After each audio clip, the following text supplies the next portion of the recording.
ரஜினி அப்படிங்கிற அந்த ஒரு 3 எழுத்து மந்திர சொல் தான் கடந்த ஒரு 40 ஆண்டு காலமா இந்திய சினிமாவையே கட்டி போட்டிருக்கு.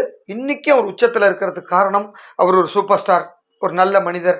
அதெல்லாம் தாண்டி அவர்கிட்ட இருக்க நல்ல குணம், ஆன்மீக விஷயம், அவருடைய ஆன்மீக பாதை, அதுதான் அவர் இந்த உயரத்துல உட்கார வச்சிருக்கு. இன்னைக்கு இருக்கார்.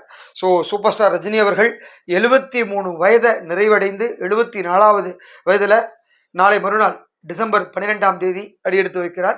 ஸோ இந்த ஒரு வயதுல இப்படி ஒரு எனர்ஜியோட யாராவது இருக்க முடியுமா அப்படின்னா நிச்சயமா முடியாது. ஆனா இதை விட ஹெல்த்தியா இருக்காங்க. ஆனா உச்சத்தோட, புகழின் உச்சத்துல இத்தனை கோடி சம்பாதிக்கிற மிகப்பெரிய ஒரு ஆழ்மையோட இருக்காங்களா அப்படின்னு கேட்டா கண்டிப்பா இல்லை. இப்ப ஹிந்தியில கூட அமிதாப் பச்சன் இருக்கார், ஒரு நடிகரா இருக்கார தவிர இன்னைக்கு அவர் தான் நம்பர் 1 ஆக்டர் அப்படிங்கிற அந்தஸ்து கிடையாது. ஆனா அது ரஜினிக்கு இருக்கு. அதுதான் அவருடைய பிளஸ். கிட்டத்தட்ட 40 ஆண்டு காலமா ஒரு மனிதர் இந்திய சினிமாவில் சூப்பர் ஸ்டார், உச்ச நட்சத்திரம் அப்படிங்கிற ஒரு பவரோட இருக்காருன்னா அவர்கிட்ட ஏதோ ஒரு ஸ்பெஷல் பவர் இருக்கு அப்படின்னு அர்த்தம். இது வரைக்கும் ஒரு 2 தடவை இல்லை 3 தடவை கிட்டத்தட்ட வந்து சொல்லுவாங்களே, நான் அந்த யமனை பார்த்துட்டு வந்தேன் அப்படின்னு. அந்த மாதிரி சாவின் விளிம்புக்கு போய் சென்று திரும்பியவர், ஒரு அதிசய பிறவி தான் அவரு. அதனால தான் வந்து இறைவனுடைய ஆசியும் அந்த அவருடைய கோடான கோடி ரசிகர்களோட அன்புனாலையும் அவர் வருஷா வருஷம் ரீசார்ஜ் ஆகிட்டே இருக்கார். ஸோ ஃபீனிக்ஸ் பறவை போல வந்து திருப்பியும் மீண்டு எழுந்துடுறாரு. அவர் அடிக்கடி சொல்ற டைலாக் உண்டு, நான் விழுந்தா எந்திருக்கிறதுக்கு யானை கிடையாது, குதிரை சட்டுன்னு எழுந்துருவேன் அப்படின்னு. அது 100க்கு 200% உண்மை. அன்னைக்கு வந்து அந்த மனிதரை பார்க்குறப்ப வியப்பா இருக்கு. இந்த அவரோட வயசுல வந்து நம்மளெல்லாம் எந்திருக்க நிற்க முடியுமான்னு கூட தெரியாது. ஆனால் 73 வயசுக்கு ஒரு கம்பீரமான நடை, அந்த ராஜ நடை, அந்த நடை வேற யாருக்குமே வரையாது. The one and only super star Rajinikanth தான்.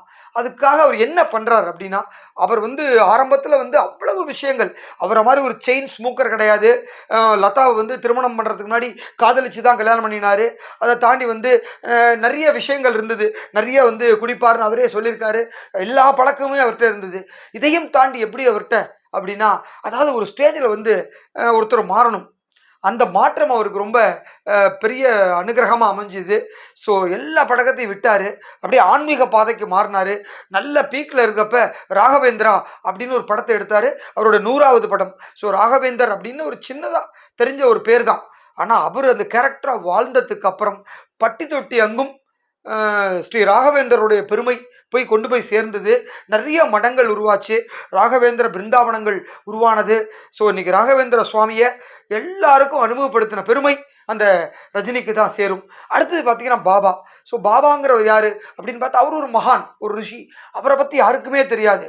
ஆன்மீகத்தில் இருக்க சில பேருக்கு மட்டும்தான் தெரியும். அவரை வந்து அப்படியே உலகத்துக்கே கொண்டு போய் சேர்த்தார்.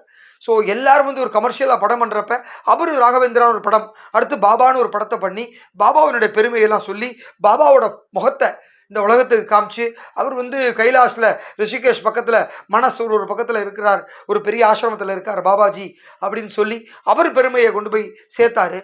ஸோ அதுக்கப்புறம் பார்த்தீங்கன்னா இப்படி அருணாச்சலேஸ்வரர், திருவண்ணாமலைக்கு அடிக்கடி போவார். ஸோ அருணாச்சலேஸ்வரர் பெருமையை பேசினாரு, நிறைய பண்ணாரு. அவரோட அருணாச்சலம் படத்துல அந்த ருத்ராட்சத்தையும் அருணாச்சலத்தின் பேரையும் அப்படி கொண்டு போய் சேர்த்தாரு.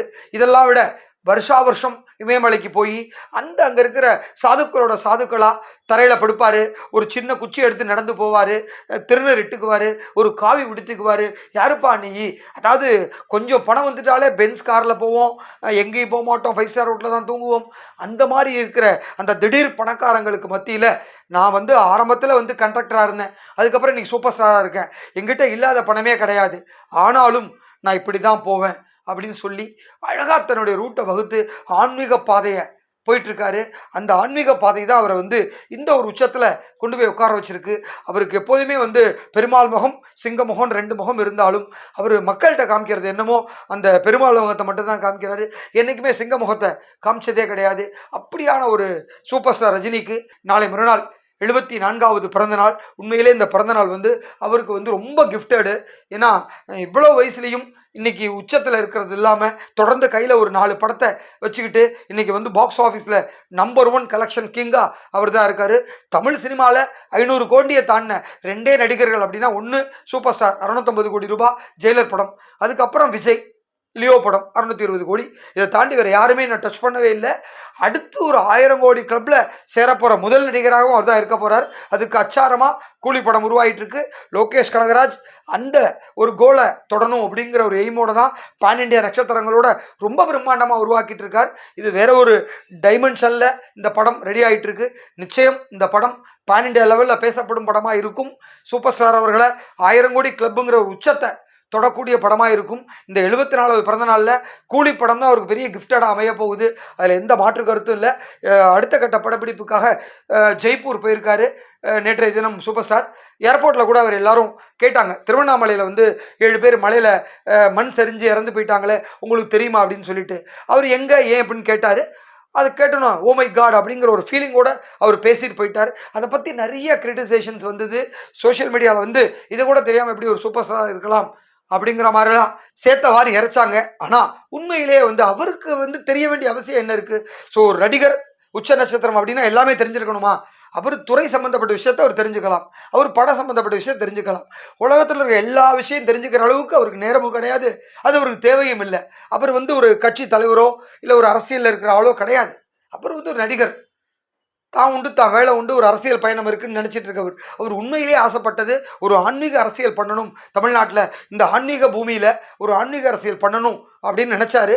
4 வருஷத்துக்கு முன்னாடி அதுக்கு உண்டான எல்லா நடவடிக்கை எடுத்தார். அவரோட துரதிருஷ்டமோ இல்லை அவரோட உடல்நிலையோ ரெண்டுமே வந்து கை கொடுக்கல. கோவிட் வேறு வந்தது, அதனால் அவர் ஒதுங்கிட்டார். இன்றைக்கி வந்து அரசியலை அப்படி இருந்து பார்க்குறார். ஸோ அரசியலை வேண்டான்னு ஒதுக்கலை, வேணும்னு கூடவும் வச்சுக்கலை.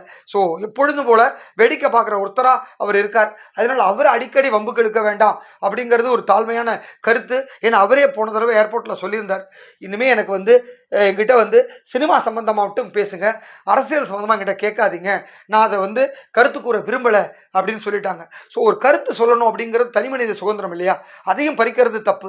இந்த வயசுலையும் அவர் வந்து மதிச்சு பதில் சொல்றார். நோ கமெண்ட்ஸ்ன்னு சொல்லிட்டு போயிட்டே இருக்கலாம், இல்லை காரில் ஏறி போயிட்டே இருக்கலாம். ஆனால் நம்ம கேட்கறதுக்காக நின்று பதில் சொல்லிட்டு போறார் இல்லையா? அந்த மரியாதை நம்மளும் காவந்து பண்ணிக்கணும்.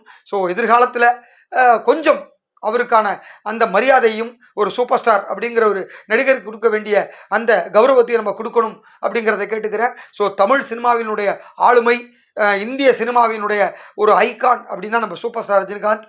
அவருக்கு பிறந்தநாள் வாழ்த்துக்களை சொல்லி விடைபெறுகிறேன். நன்றி.